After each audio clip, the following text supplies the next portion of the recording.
Hi, so this is a quick tutorial for 3D motion to 2D motion and a little bit of After Effects. So first of all, open up Cartoon Animator 4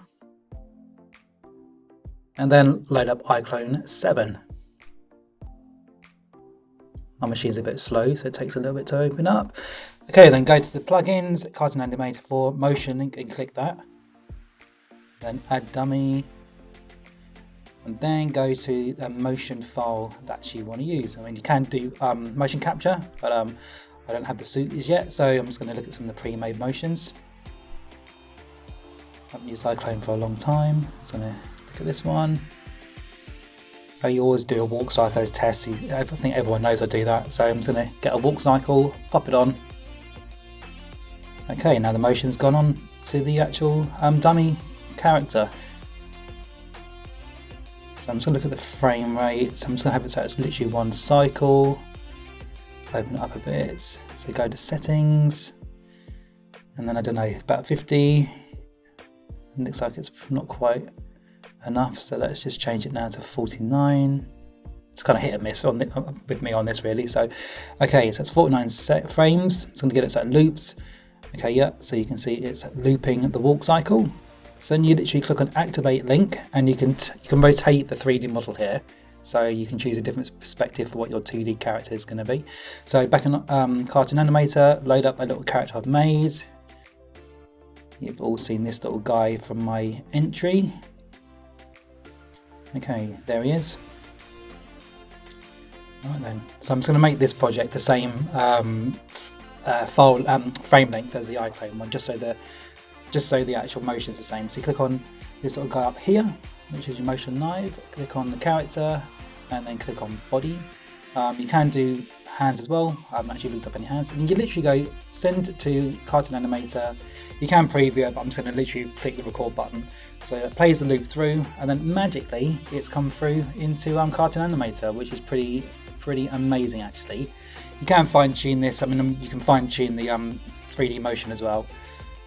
Before you send it through, but this is a basic tutorial. So then as you can see, the little guy's looping. I'm just going to try and fix his head just so he's looking that way. So there you go, looping. Just play it through a few times. I know I can fine tune this because I can see that my rig's probably not the best rig on this one, but this is just a quick first look at it. So then go to animation. I'm just going to literally just put a little blink on the little face. I mean, you can do this manually. I tend to normally do this manually, but I just want to really showcase the animation preset animation files. So it's done a little blink. Just taking out a few keyframes, and I'm just going to fix the way he's looking again. So there you go, blink, and the walk cycle, which is from the 3D motion, which I still think is pretty amazing. Right, so now you want to go to Adobe. Just want to put in the little plugin. So you go to Scripts UI, and then paste the little guy in there. So as you can see, it's the AE tool. So now, just want to sort of like make sure this is in After Effects properly, and then, yep, there it is. So let's go back to Cartoon Animator. And open up my project. I saved the project and I just closed it for some reason and opened it up again.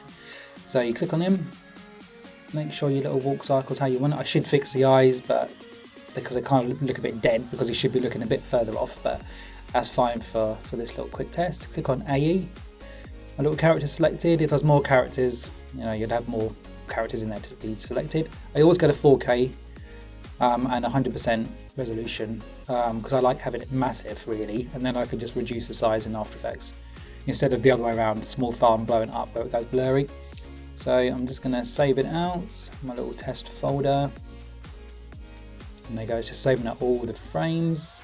Basically it's doing image sequence in pre-comps when it opens up in After Effects, which is really helpful. It's more helpful when you've got more characters actually. I should have done more characters, but this is just a quick little test, as I keep saying. So that's me done in Cartoon Animator. So close that bad boy down. So as you can see in here, if there was audio, there'll be audio in there. If there's more backgrounds, there'll be in there. More characters, there'll be more folders. So inside each folder, there's a image sequence, which is a transparent backgrounds. That's all good. So back in After Effects, you go to Imports via their little nifty little plugin. You find your little JSON project file. So you open that up, and then boom, it kind of brings it all into After Effects, and that saves you a heck of a lot of work manually doing that. So that's fantastic. I'm just going to turn the background off. So in here, you'll see the file's really big. It's 4K. So I'm just going to make in a minute, I'll make a new project file that's just 1080. I could keep it 4K, but as I was saying, I like the characters being pretty big. Then I do the project at 1080. So there you go. And that's that. Just reduce the size a bit. So I'd rather shrink the character than blow the character up.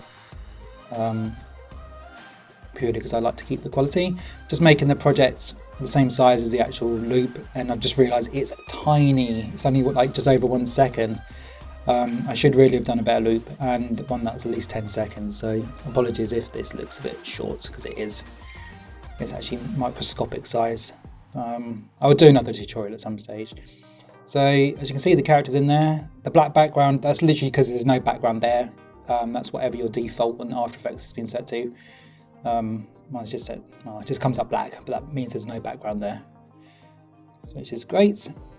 So going to my assets, I've got a few little files in here. These are my go-to basic files. So my background, so I quite like this textured look, and I'm going to put a grass texture there. I mean, this is on a hill, should be flat really, because the curve looks a bit, no, it doesn't look strange, but so we're just going to look at the walk cycle.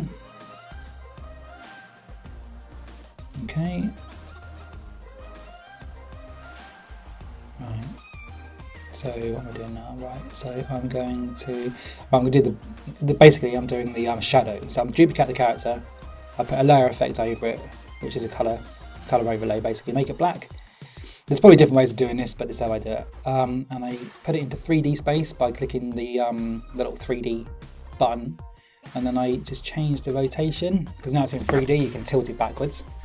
Twist it around a little bit, and as you can see, because it's actually from that character, it's going to basically, when it moves, it'll move the same as the character does, because all you're really doing is deforming it kind of in 3D space. So there you go, just checking to see if that's actually the right way around, and it is, because his little arm's moving. Okay, so I'm just putting it behind the character because obviously shadows are behind. With transparent, so I'm going to change the opacity. There you go. You can eyeball this really, because sometimes it looks like it's too much, sometimes not enough. Now I'm going to blur it, because obviously shadows, well, not obviously, but sometimes I usually think they're kind of a bit hazy, so I'm just going to blur it by a bit. Just again, eyeball this to whatever you think's right. We'll live with that for the minute. Okay, just seeing how it's moving. Just moving the shadow a little bit more, because I'm sure it'll probably be twisted around a little bit more than that. It makes it a bit more obvious as well if you twist it a bit further. You can probably elongate it a little bit as well with the transform tool. But I'll keep it that size. So let's have a look through it. Yeah, I mean, it's just subtle, but it gives you that little bit of shadow, a little bit of depth, and it's quite nice to do that. So I've got this little plugin called RSMB. And that basically does a motion blur, and you don't have to do a motion blur. I tend to like motion blurs because it kind of, I don't know, it makes things not look so harsh and clean. It kind of makes it look a bit more organic really, because it's a bit blurry in the movement. It's a great little plugin to get. It's quite pricey, but it's a great plugin. So as you can see, it's quite subtle. I could probably have done a bit more blur on this, but there's a little bit of blurring on the arms, the hands, and the feet when he's walking around. I like to do layers and put different layer textures on things, so I'm just going to try see what this looks like. I've got a whole bunch of overlays for many years of buying them on websites like Video Hive, which is a great website to go to. So I'm just going to see what layer effects happen. Okay, that's a bit too much. Yeah, that would do. Just adds a bit of grit and grain. Makes it look a bit more, again, organic, so I like textures and things like that. Really subtle. I've knocked it back a long way. Particles, I chuck this on everything, but some you don't need to do this. A little bit green screen on this, it'll make it really subtle, but it just adds another little layer. I'm just going to put a basic key light on it. I can probably tweak this a bit more so that it stands out a little. Can't really see it, but there's something there. I mean, sometimes it's best if there's something happening but you don't really see it, but your eye kind of thinks something's happening, and it sort of like helps add to the overall motion of the scene. Yeah, if I contrast it a little bit more, you'll be able to see the actual dust a little bit more, but that would do. That'll do for this little test of After Effects. I'll do a better tutorial on this at some stage. I'm just going to put a little bit more Gaussian blur on the actual overlays, just to make it look a less pixelated, because it's a bit of a low resolution image. So we go to render. We render this little bad boy out. Depending on your machine, it could be quick, could be slow. My Mac is fairly fast, so it's just rendering out.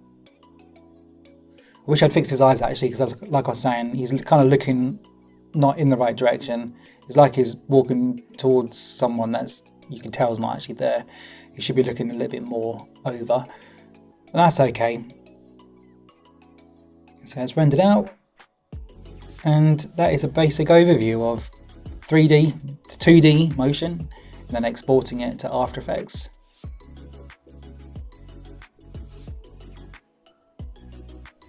Not sure what my machine is doing. It's doing something.